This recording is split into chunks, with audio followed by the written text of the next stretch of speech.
Hai teman-teman yang berbahagia, berjumpa kembali dengan saya Dr. Andri dari Rumah Sakit Omni Alam Sutera Tangerang. Di kesempatan kali ini saya ingin berbincang sedikit kepada teman-teman mungkin yang sedang dalam menjalani pengobatan dengan dokter jiwa atau psikiater. Saya ingin sedikit lebih banyak menjelaskan tentang bagaimana kita bisa melihat bahwa pengobatan ini adalah sesuatu yang berguna dan bermanfaat untuk kita. Nah, mengapa saya katakan demikian?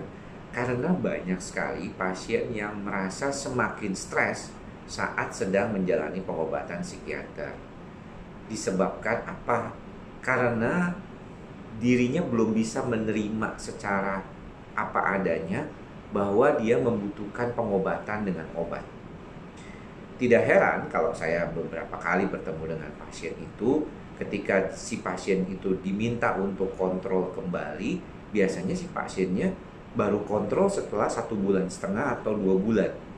Padahal biasanya di saat pandemi ini saya memberikan obat buat 2 minggu, kemudian kalau cocok obatnya boleh dikopi ulang, ya diresepkan ulang kembali tanpa harus konsultasi, supaya dia tidak terlalu banyak bertemu dengan dokternya dan tidak juga ke rumah sakit dalam keadaan penuh dan menunggu, tentunya mengalami banyak waktu tentunya ya untuk itu.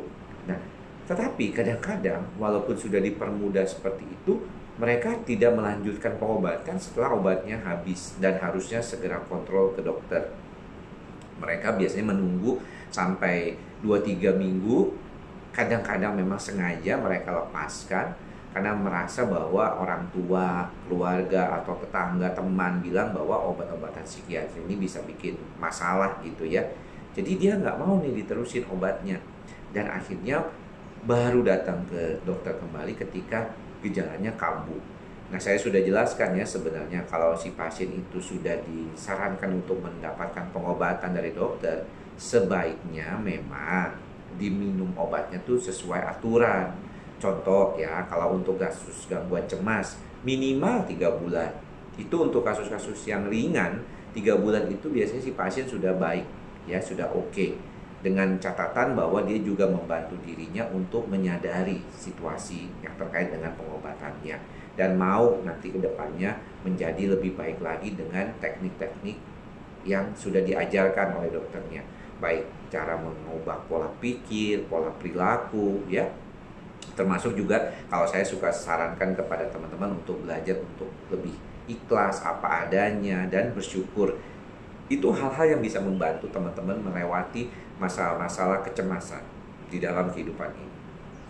Selanjutnya yang paling sering kali diperhatikan juga oleh teman-teman yang pasien-pasien juga yang sering kali dominan melepaskan pengobatan adalah ketika mereka merasakan efek samping. Ya, efek samping, dan mereka merasa bahwa efek samping ini tidak membuat mereka nyaman dan tanpa bertanya ke dokter lagi mereka langsung menghentikan pengobatan.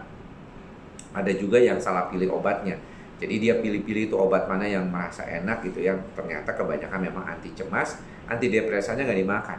Jadi akhirnya dia cuma makan anti cemasnya doang. Ya nggak bisa kan, harus dibarengin anti cemas dan anti depresan kalau untuk pasien-pasien gangguan cemas sekalipun. Lalu juga adanya ketidakrelaan. Aduh, kenapa ya saya harus makan obat? Kenapa sih dokternya kasih obat? Ya saya itu paling hati-hati kalau masalah obat. Saya biasanya memulai juga dengan dosis kecil. Tetapi kalau misalnya saya harus meningkatkan dosis itu pada 1 bulan pertama pengobatan dan tidak ada perbaikan, saya akan tingkatkan. Si pasien kadang-kadang bertanya, ya kok ditingkatkan dok? Kan saya khawatir nanti ketergantungan. Santai pak ya, santai. Kenapa? Nggak ada hubungannya pak ketergantungan dengan dosis ditingkatkan kalau misalnya untuk proses pengobatan. Jadi kalau misalnya saat pengobatan itu Anda belum mendapatkan situasi yang baik, contoh yang paling gampang tuh misalnya gangguan tidur ya. Ada pasiennya yang menarik nih gini, dikasih obat untuk membantu gangguan tidurnya. Setelah dikasih obat dia merasakan adanya perbaikan, dia bisa tidur, tapi waktunya belum pas, dia cuma bisa tidur 3-4 jam, tadinya sama sekali nggak bisa tidur. Saya tambahkan dosis obatnya supaya dia bisa tidur minimal 6 jam gitu ya. Si pasien ini nggak mau. Kenapa? Nggak apa-apa dok, biar aja tidur 3-4 jam aja. Yang penting saya jangan nambah dosis obatnya. Padahal yang mau ditambahkan adalah dosis antidepresannya kadang-kadang. Sebenarnya tidurnya harus tercapai dulu 6 jam minimal. Setidaknya 5 jam kalau untuk kesehatan jantung dan fisiknya. Supaya apa? Supaya polanya itu dapat dulu. Baru nanti dia turunin pelan-pelan. Ini jangan keburu takut gitu. Udah belum apa udah takut. Aduh, nanti ketakutan, nanti gimana nih kalau misalnya makan obat terus kayak gitu. Demikian juga ketika minum obat antidepresan. Ya, kalau minum antidepresan untuk gangguan cemas, depresi, ya, itu seringkali juga bermasalah tuh si pasien merasa dia bilang gini, aduh, nggak usah deh dok dimakan. Akhirnya dia minum obatnya di jalan-jalan sendiri. Jadi si pasien ini mengatur obatnya sendiri. Padahal sudah dikasih tahu nih sama dokternya, makan obatnya yang benar ya, minumnya 2-3 kali sehari, ada yang cuma sekali sehari kayak gitu. Terus kemudian dosisnya jangan dikurang-kurangin ya, karena standarnya demikian dulu. Nah, itulah mengapa Bapak Ibu, saya kalau ditanya di kolom komentar berkaitan dengan dosis obat oleh teman ataupun oleh subscriber yang sudah berobat ke dokter jiwa sebelumnya, saya nggak bisa jawab karena mungkin bisa berbeda ya apa yang dilihat oleh dokter jiwa itu saat bertemu dengan pasien dengan cerita si pasien itu sendiri. Kadang-kadang ya ada bagian dari kita itu yang menginginkan bahwa kita itu jangan dilebih-lebihkan deh, jadi nggak apa adanya melihatnya. Padahal sebenarnya pada saat bertemu dengan dokter itu ngomong apa adanya.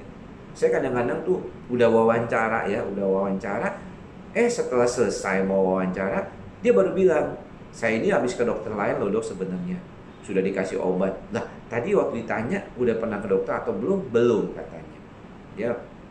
Ya tapi ya dok, sebenarnya saya sudah pernah ke dokter jiwa, cuma saya sengaja dok nggak mau ngomong dulu supaya dokter itu dapat gambaran yang jelas. Loh, dapat gambaran yang jelas itu adalah dengan cara memberikan keterangan apa adanya. Ya, oke lah kalau misalnya kasus yang berkaitan dengan psikosomatik itu yang paling penting adalah gejalanya dulu. Ya, gejalanya dulu. Tapi proses pengobatan sebelumnya juga ini sangat penting untuk mendukung sebenarnya si pasien ini sudah pernah berobat apa aja dan sudah makan obat apa aja. Ya, kadang-kadang dia sudah diberikan pengobatan sebelumnya oleh dokter, tapi dia mungkin tidak cocok dengan obat itu. Mungkin dosisnya tidak pas, sehingga kita perlu paskan. Kita lihat, oh dosisnya mungkin kekecilan, kita tingkatkan. Oh dosisnya mungkin agak ketinggian sehingga Anda mengalami efek samping, kita kecilin gitu. Jadi sebenarnya itu bisa terjadi pada proses pengobatan. Jadi teman-teman jangan takut ya kalau misalnya dokternya bilang ya naikin dosisnya. Atau jangan takut juga kalau udah baik terus dia diturunkan dosisnya.